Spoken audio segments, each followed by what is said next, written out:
opening, and global context. Look closely at the map of Europe. At its heart lies a perfect geometric anomaly, the hexagon. We call it France. It is the ultimate natural fortress, guarded by the Atlantic Ocean, the Mediterranean Sea, and the towering walls of the Alps and Pyrenees. Because of this prime real estate, France became the eternal crossroads of Western civilization. Everyone wanted a piece of it. Today, the world sees France as the global capital of romance, high fashion, and fine wine. But don't let the elegance fool you. Its foundations are built on thousands of years of brutal tribal warfare and bloody revolutions. To understand the soul of the French, we must go back to the mud, to the fearless tribes who feared nothing but the sky itself. Ancient foundations. Before France existed, this land was Gaul, a patchwork of fierce Celtic tribes bound by druidic magic and a warrior code. But in 58 BC, an unstoppable machine arrived. Julius Caesar and the Roman legions came to conquer. The Gauls united under a brilliant chieftain, Vercingetorix. He used scorched earth tactics, burning his own land to starve the Romans. It culminated at the siege of Alesia. Caesar built a wall to trap Vercingetorix, and then a second wall to protect himself from Gallic reinforcements. A siege within a siege. Vercingetorix surrendered to save his people. Gaul became Ramon. Forests were replaced with stone aqueducts, amphitheaters, and roads. When Rome collapsed, a Germanic tribe swept in to fill the void. The Franks. From their name, Francia was born, and a new empire would forge the heart of Europe. The Great Shift. Fast forward 1,000 years. By the 17th century, the kings of France had absolute power. Louis XIV built Versailles not just as a palace, but as a golden cage for his nobles. But extreme wealth creates extreme pressure. Outside the palace walls, successive poor harvests and crippling taxes left the peasants starving for bread. In 1789, the pressure cooker exploded. The storming of the Bastille prison wasn't just a riot. It was the birth scream of a new world. The revolution gave us the Declaration of Human Rights. But paranoia took over. The Reign of Terror introduced the world to the great equalizer, the guillotine. From the blood-soaked chaos, a brilliant artillery officer seized power. Napoleon Bonaparte crowned himself emperor, vowing to conquer Europe. His empire eventually collapsed at Waterloo.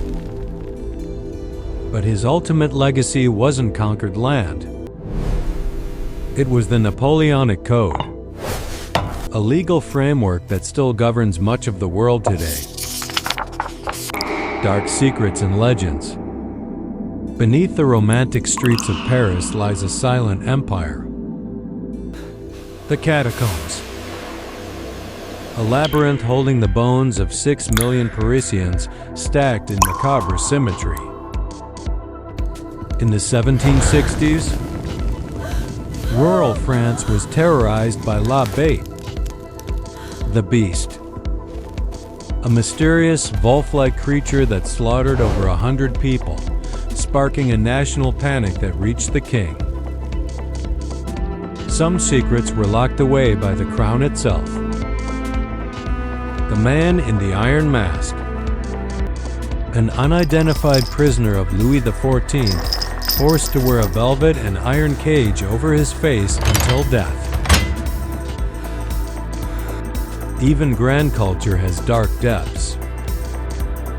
Beneath the opulent Palais Garnier Opera House lies a massive, artificial subterranean lake, the true inspiration for the Phantom of the Opera.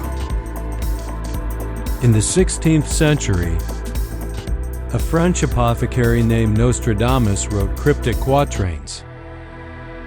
Many believe he accurately predicted the world wars, the atomic bomb, and the end of days. But the most visible danger is nature itself. The majestic abbey of Mont Saint-Michel is surrounded by quicksand and tides that rush in at the speed of a galloping horse, swallowing the unwary. Underworld and engineering. France survived by mastering engineering. In 1981, they shrank their country with the TGV, a bullet train network blasting across the countryside at 320 kilometers per hour. To cross the deepest valleys, they built the Milla Viaduct, a bridge so tall it surpasses the Eiffel Tower, allowing cars to drive above the clouds. When mountains weren't enough, they conquered the ocean. The Channel Tunnel is a 50-kilometer tube dug beneath the seabed, connecting France to the British Isles. Beneath Paris lies a mirror city. Over 2,100 kilometers of highly engineered sewers, mirroring the exact street layout above to keep the city from drowning in its own waste. With few fossil fuels, France made a radical choice in the 1970s. Today, 70% of its electricity comes from nuclear power. They mastered the atom. Now, they are building the ultimate machine in the south of France. ITER, a multinational effort to trap the power of a star inside a magnetic cage. Limitless fusion energy, culinary science and terroir. In France, food is not sustenance. It is a legally protected religion. The gastronomic meal of the French is recognized by UNESCO as an intangible cultural heritage of humanity. The secret lies in terroir, the uncopiable mystical combination of soil, climate, and topography that gives a crop its unique soul. They don't just cook. They legislate. By law, a baguette de tradition can only contain 4 ingredients: wheat flour, water, salt, and yeast. Anything else is a crime. They possess over 1,200 types of cheese. The infamous Roquefort is aged exclusively in the damp, natural caves of Mount Cambalu, utilizing a specific ancient mold. And then there is the liquid gold. True champagne comes only from the chalky soils of the Champagne region. Everything else is just sparkling wine. Behind this perfection is military discipline. The Brigade de Cuisine system, invented by Georges Auguste Escoffier, runs every high-end kitchen like an army. Chaos refined into art. The human pulse. To understand the French, you must understand rebellion. Protesting is not a disruption here. It is a national sport. The direct descendant of the revolution. But after the protest comes the café, the intellectual living room of France.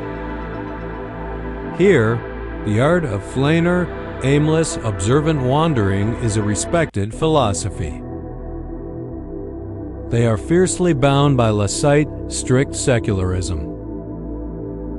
In public spaces, the state is God. Religion is kept strictly behind closed doors to guarantee equality. Yet, equality is tested in the banlieues, the concrete suburbs ringing the major cities. Here, immigrant communities face isolation, giving birth to a raw, explosive hip-hop and street culture. Despite the grit, they live by a golden rule. You work to live, not live to work. The 35-hour work week is law. And in August, the entire nation simply stops. Taking 2 hours for lunch is not lazy. It is l'art de vivre. Protecting the human soul from the crushing speed of the modern world. The future vision. France is brutally redesigning its future. Paris is transforming into the 15-minute city, eradicating cars to reclaim the streets for pedestrians and forests. Looking beyond the Earth, France is the beating heart of European aerospace. In Toulouse, massive Airbus jets and Ariane rockets are forged to conquer the skies. It is a nation of paradoxes. Bloody history and refined elegance. Fierce tradition and radical innovation. A hexagon that perfectly balances the past and the future. France will never stop revolting. And it will never stop creating. What part of the French spirit calls to you? Subscribe and let's explore the world together. Visit my channel.